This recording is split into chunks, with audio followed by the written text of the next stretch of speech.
नमस्कार, देश दुनिया में आपका स्वागत है और मैं हूं आपके साथ लोकेश लकी जगवानी।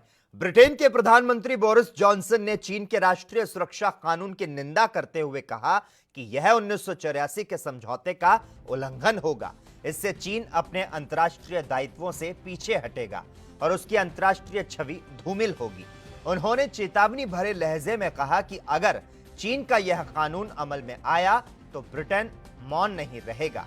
उन्होंने जोर देकर कहा कि इससे चीन की प्रतिष्ठा बर्बाद होगी और इसका एशिया की अर्थव्यवस्था पर प्रतिकूल असर पड़ेगा। उन्होंने कहा कि यह संयुक्त राष्ट्र के साथ कानूनी रूप से बाध्यकारी संधि है।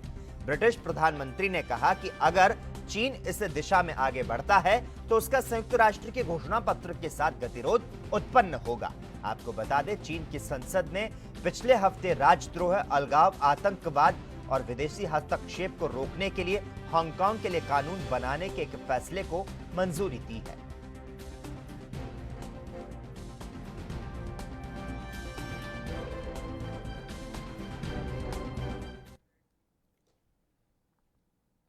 लद्दाख सीमा पर चले सैन्य तनाव के बीच अमेरिकी राष्ट्रपति डोनाल्ड ट्रंप के भारत को G7 में शामिल करने की योजना से चीन आग बबूला हो गया। चीन के सरकारी समाचार पत्र ग्लोबल टाइम्स ने एक चीनी विशेषज्ञ के हवाले से कहा कि भारत के प्रधानमंत्री नरेंद्र मोदी ने ट्रंप के G7 का विस्तार करके G11 या G12 के किए जाने पर सकारात्मक जवाब दिया है। चीनी समाचार पत्र ने धमकाने के अंदाज में कहा कि G7 के विस्तार में शामिल होने की कोशिश कर भारत आग से खेल रहा है। ग्लोबल टाइम्स ने कहा कि G7 के विस्तार का विचार भू राजनीतिक पर आधारित है और इसका मकसद चीन की घेरेबंदी करना है। अमेरिका भारत को इसमें इसीलिए शामिल करना चाहता है क्योंकि नई दिल्ली न केवल दुनिया की 5वीं बड़ी अर्थव्यवस्था बन चुका है, बल्कि भारत अमेरिका की इंडो पैसिफिक रणनीति का एक अहम पिलर बन गया है। चीन को इंडो पैसिफिक इलाके में संतुष्ट करने के लिए अमेरिका लंबे समय से भारत की भूमिका बढ़ाने के प्रयास कर रहा है।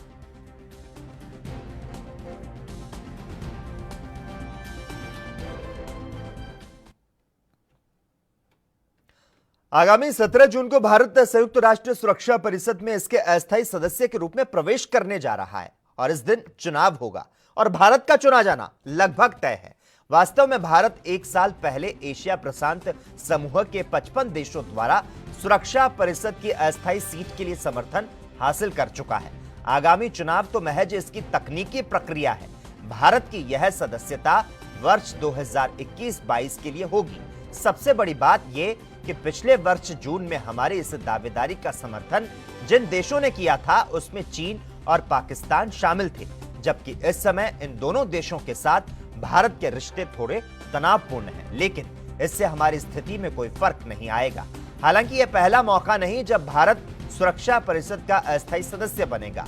इसके पहले भी हम 7 बार सुरक्षा परिषद के अस्थायी सदस्य रह चुके हैं। सबसे पहले 1950 में और आखिरी बार 2011-12 में हम सुरक्षा परिषद के अस्थायी सदस्य थे।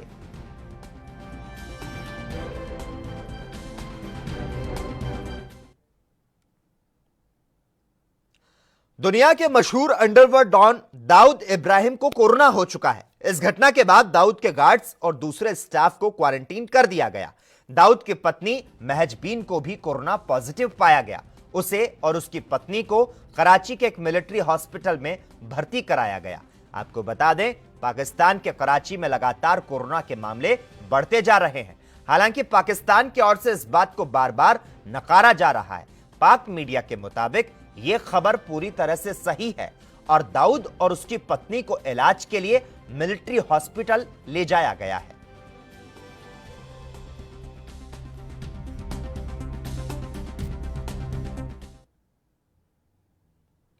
अरब सागर में चक्रवाती तूफान निसर्ग का असर बिहार में दिखाई दे रहा है। तूफान की वजह से बिहार में ट्रफ लाइन बन चुकी है और इसके कारण बिहार के ज्यादातर जिलों में बारिश का सिलसिला जारी है। पटना में भी सुबह से बादल छाए रहे और दिन में रुक रुक कर कई बार बारिश हुई। निसर्ग तूफान के असर को देखते हुए मौसम विभाग ने पटना सहित बिहार के सभी जिलों में 5 जून को येलो अलर्ट जारी किया है। बिहार के सभी जिलों में आंधी तूफान के साथ हल्की और तेज बारिश होने के आसार हैं। और इसके साथ ही बिहार झारखंड होते हुए छत्तीसगढ़ के ऊपरी हिस्से में 900 से 1100 मीटर तक के स्तर पश्चिमी विक्षोभ सक्रिय हैं और बंगाल की खाड़ी से चलने वाली हवाओं की वजह से पटना सहित बिहार के सभी जिलों में निम्न हवा का दबाव क्षेत्र बना हुआ है, जिससे उमस भरी गर्मी के साथ ही रुक रुक कर बारिश हो रही है।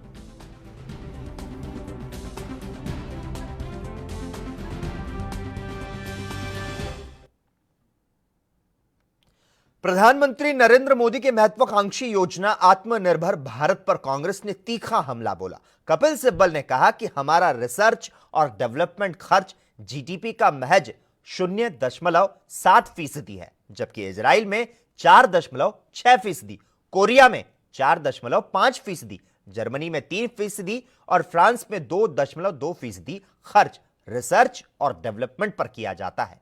हमें इसे और बढ़ाने की जरूरत है। प्रधानमंत्री जी 12 मई को ऐलान कर दें कि हम सेल्फ रिलायंट हो जाएंगे, ऐसे थोड़ी ना होता है। कैसे सेल्फ रिलायंट हो गया? अरे देश को बताइए ना, कैसे हो गए?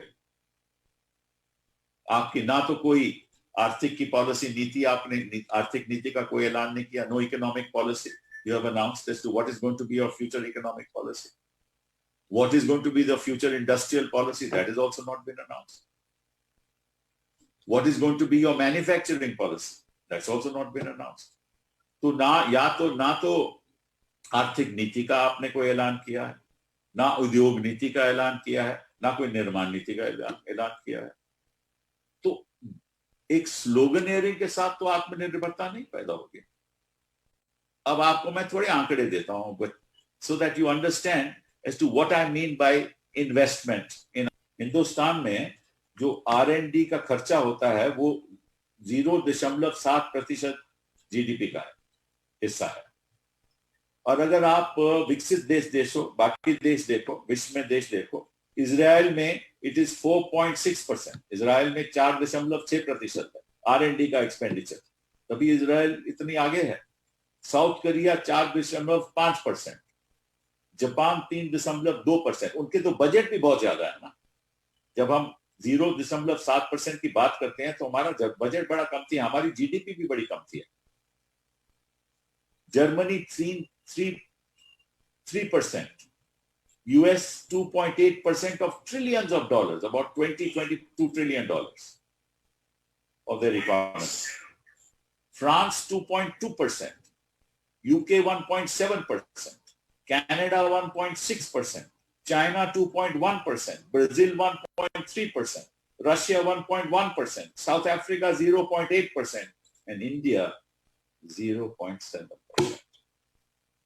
आप कहते हो कि we will become a self-reliant nation.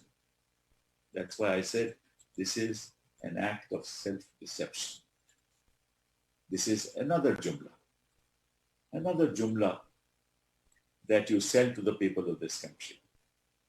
और ये जो मैं आंकड़े दे रहा हूं ना आपके, this is source from world bank. मैं कोई कांग्रेस पार्टी के आंकड़े नहीं दे रहा, ये वर्ल्ड बैंक के आंकड़े हैं। और जब हमने एक सवाल लोकसभा में पूछा था साइंस एंड टेक्नोलॉजी मिनिस्टर का हर्षवर्धन से नवंबर 2019 में, उन्होंने ये जवाब दिया। तो मैं कोई हवा में बात नहीं करता, जैसे जो ऐलान हो रहे हैं सब हवा में हो रहे हैं। 20 लाख करोड़ का पैकेज, उसमें कहते हैं कि जो योगदान रहेगा केंद्र सरकार का, दैट इज 10% ऑफ जीडीपी, वो अपने आप में भी गलत है। वहीं उत्तर प्रदेश कांग्रेस कमेटी ने कहा कि प्रदेश अध्यक्ष अजय कुमार लल्लू की रिहाई के लिए पार्टी सेवा सत्याग्रह शुरू करेगी। कांग्रेस विधायक दल नेता आराधना मिश्रा ने संवाददाताओं से कहा कि 20 मई से कांग्रेस अध्यक्ष अजय कुमार लल्लू, जो कि ये प्रदेश अध्यक्ष हैं, ये जिला कारावास में हैं। उनका सिर्फ इतना दोष है कि वे गरीब मजदूर बहन भाइयों की मदद करना चाहते थे। गरीब मजदूर विरोधी योगी आदित्यनाथ की सरकार ने उन्हें जेल में डाल दिया, लेकिन बीजेपी सरकार हमारे सेवा कार्य को नहीं रोक सकती है। कोरोना महामारी में वो गरीबों की, जो प्रवासी मजदूर सड़कों पर भटक रहे थे, उनकी मदद करने के लिए पहुंचे थे। पहली बार आजाद देश के इतिहास में ये देखने को मिला कि जो मदद करने गया उसको सरकार ने जेल में बंद कर दिया। बेकसूर हमारे अध्यक्ष आज भी सरकार की राजनीतिक द्वेष के कारण जेल में बंद हैं और इसी के लिए कांग्रेस पार्टी ने शुरुआत की है सेवा सत्याग्रह की। सेवा सत्याग्रह के बारे में हमारे इमरान मसूद जी, जो हमारे पूर्व विधायक भी हैं, अनुशासन समिति के सदस्य भी हैं, जिस तरह से हमारे अध्यक्ष जी को उनकी आवाज़ को जो गरीबों और मजदूरों के लिए उठाई थी, उन्होंने उसको दबाने की कोशिश की।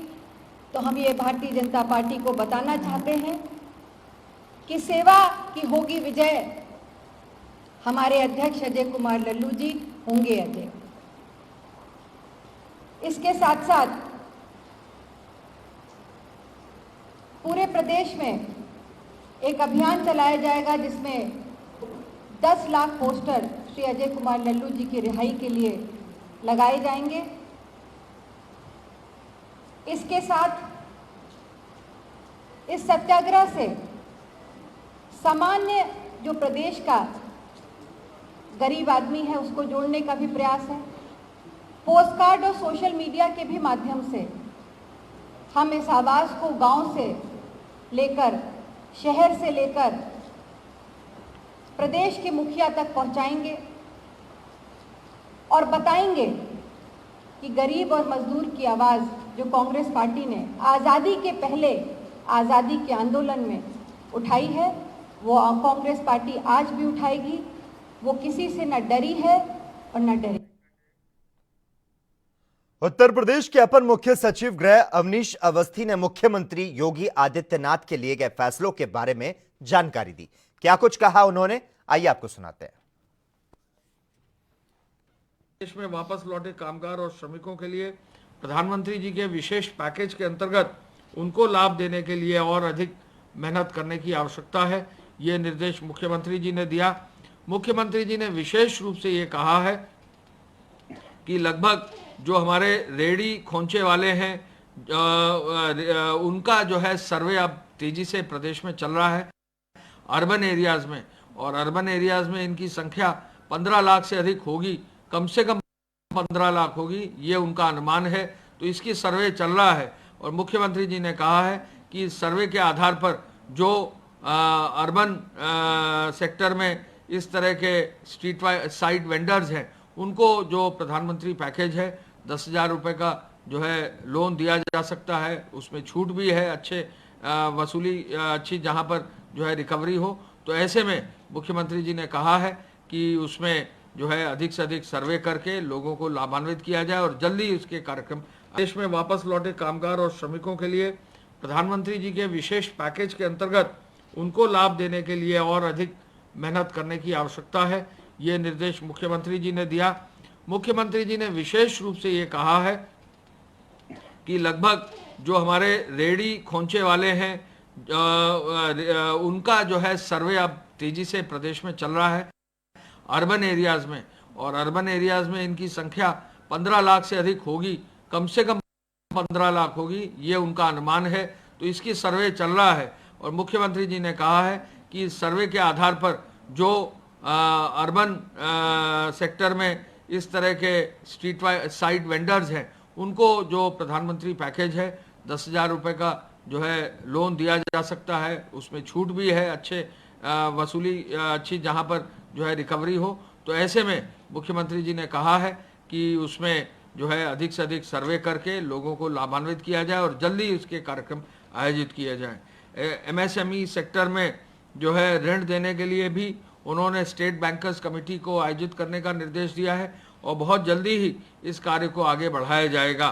उन्होंने विशेष आर्थिक पैकेज के लिए भी अधिक से अधिक लाभ के लिए अन्य सेक्टर में लाभार्थियों को और अधिक जोड़ने के लिए उनको लाभान्वित करने का निर्देश दिया है। मुख्यमंत्री जी ने ग्रामीण क्षेत्रों में संचालित विभिन्न विभागीय योजनाओं में कामगारों और श्रमिकों को जोड़ने के लिए निर्देश दिया है। विभिन्न योजनाओं में यथा जहां रोजगार की मैपिंग के बाद कार्य लिए जा सकते हैं, मनरेगा आदि में भी विशेष रूप से बल देने के लिए कहा है। उन्होंने ऐसे जनपदों को भी चिन्हित करने के लिए आदेश दिया है। वहीं नेता प्रतिपक्ष तेजस्वी यादव प्रवासी मजदूरों को लेकर लगातार सीएम नीतीश कुमार पर हमलावर हैं। आज एक बार फिर से उन्होंने सीएम पर निशाना साधा। दरअसल एक चिट्ठी की वजह से बिहार में सियासी बवाल बढ़ चुका है। एडीजी अमित कुमार ने सभी जिलों के एसपी के लिए अलर्ट जारी किया। इस अलर्ट के मुताबिक लाखों की तादाद में दूसरे राज्यों से बिहार लौटे प्रवासी कानून व्यवस्था के लिए खतरा बन सकते हैं। मुख्यमंत्री नीतीश कुमार जी ने वीडियो कॉन्फ्रेंसिंग के द्वारा जनप्रतिनिधियों से और लोगों से रूबरू किए। वीडियो कॉन्फ्रेंसिंग के माध्यम से हम लोग बड़ी आशा और उम्मीद करके बैठे थे कि नीतीश कुमार जी समस्या का निदान करने के लिए कुछ उपाय बताएंगे और कुछ उपाय जो उन्होंने किए हैं उसको हम लोगों के सामने रखेंगे। जो हमारे श्रमवीर श्रमिक भाई हैं जो फंसे हुए थे, चाहे उनको लाने की बात हो, रखने की बात हो, सेवा भाव की बात हो, रोजगार की व्यवस्था हो, दवा पानी की बात हो, टेस्टिंग की बात हो, खास तौर पे हमको बड़ी उम्मीद है कि कुछ उसमें उपाय बताएंगे और जानकारी देंगे। लेकिन फिर जो है उन्होंने लोगों को, आप लोगों के सामने एक चिट्ठी जो कि सर्कुलेट भी हो रखा होगा सोशल मीडिया में भी, ये बिहार के मुख्यमंत्री आदरणीय नीतीश कुमार जी के निर्देश पे एडीजी जो है, एडीजी जो मुख्यालय है, उसने सभी अधिकारियों को एक नोटिस जो है रिलीज की है। हम आप लोगों के सामने ये बात को रखना चाहते हैं, पढ़ना चाहते हैं, ताकि सरकार की जो मंशा हम लोग पहले से उठाते रहे हैं, जनता गरीब के प्रति, मजदूर के प्रति, श्रमिक के प्रति, बेरोजगारों के प्रति, उसमें दम है कि सरकार की कोई मंशा ही नहीं थी पहले लाने की। और जो हम बार बार, हम पहला व्यक्ति है, हमारी पहली पार्टी है जो ये कहते रहे हैं कि हमारे श्रमिकों के साथ, जो श्रमवीर हैं उनके साथ नीतीश कुमार जी जो है, या डबल इंजन की सरकार, भारत सरकार दूसरे नागरिक के दर्जे के रूप में जो है ट्रीट कर रही है, अपमानित किया जा रहा है। उधर महाराष्ट्र के सीएम उद्धव ठाकरे और मंत्री असलम शेख निसर्ग तूफान से प्रभावित रायगढ़ जिले का दौरा करने पहुंचे, जिसके बाद मंत्री असलम शेख ने मीडिया से बातचीत की। क्या कुछ कहा उन्होंने, आइए आपको सुनाते हैं। देखिए, आज मुख्यमंत्री जी के साथ में हम यहाँ पे रायगढ़ आए हैं और महाराष्ट्र में सबसे ज़्यादा तबाही जो है वो साइक्लोन ने इसी ज़िले में मचाया। और आज ही इस ज़िले के लिए शुरुआती तौर पे जो है 100 करोड़ रुपया जो है देने का काम किया गया है। और उसके साथ में जैसे जैसे पंचनामे आएंगे, जिसका जितना नुकसान हुआ है उसकी शानिशा करके वैसे उन लोगों की मदद की जाएगी, ताकि यहाँ का जनजीवन जो है वो फिर से देखिए, केरला की घटना को देखते हुए ऐसा लगता है कि कुछ इंसान जो है वो जानवर बनने जा रहे हैं। जानवर जो है वो इंसान की तरफ आ रहे हैं और कुछ लोग इस तरीके की हरकत कर रहे हैं। तो जो उस हथनी को, जो एक गर्भवती थी, उसके साथ जिस तरह की हरकत हुई है, मुझे लगता है कि बहुत ही शर्मिंदगी की बात है। अब वो वक्त आ गया कि कानून उस तरीके का बनाया जाए, जैसे उसने उसको तबाह करने का काम किया है उतना कठोर कानून बनाया जाए, ताकि जिस आदमी ने ऐसा किया है उसको उतनी ही सख्ती से सजा मिले, ताकि दूसरा आदमी को इस तरीके की हरकत करने में आगे नहीं आए। वहीं मुंबई में लोखंडवाला सर्किल के पास शराब के नशे में एक युवक एटीएम से पैसे निकालने गया था। कई बार कोशिश करने के बाद पैसा तो नहीं निकला और मशीन में एटीएम कार्ड फंस गया। गुस्से में आकर उस युवक ने एटीएम मशीन ही तोड़ डाली और इस घटना की खबर मिलने के बाद समता नगर पुलिस ने उसे गिरफ्तार करके उसकी स्कूटी जब्त कर ली। फिलहाल न्यायालय ने आरोपी को जेल कस्टडी में रखने का आदेश दिया है।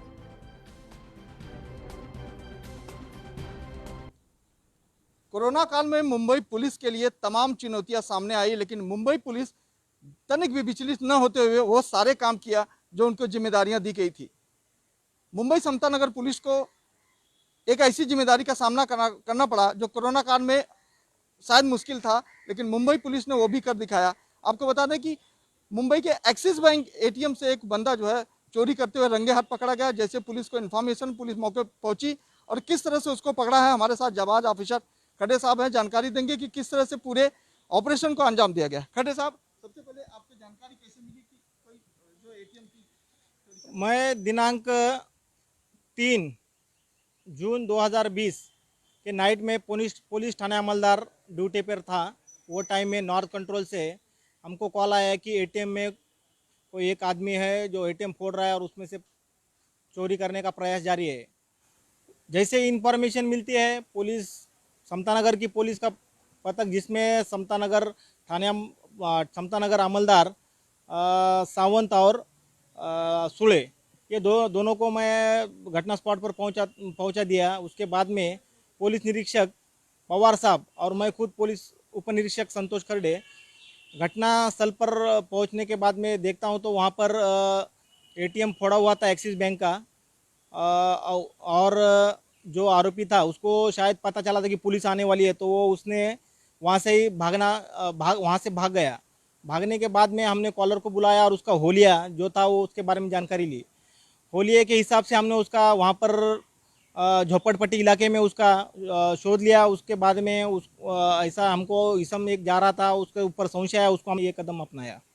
जाहिर सी बात है, जिस तरह से लगातार 2 महीने से तमाम व्यवसाय था वो बंद था, वहीं न कहीं सैलून भी बंद था, उसको चलते पैसे की किल्लत थी, शायद यही वजह हो सकती है। फिलहाल मुंबई पुलिस लगातार ये जांच करने में जुटी है कि आखिर इस तरह का उसने जो कदम उठाया वो क्यों उठाया। कैमरा पर्सन सत्कार सोनी, एनबी न्यूज। वहीं लॉकडाउन के दौरान प्रवासियों और गरीबों की दुर्दशा को लेकर कांग्रेस नेता राहुल गांधी लगातार सरकार पर हमलावर हैं। आज उनके तमाम आरोपों पर बीजेपी नेता अविनाश राय खन्ना ने पलटवार किया है।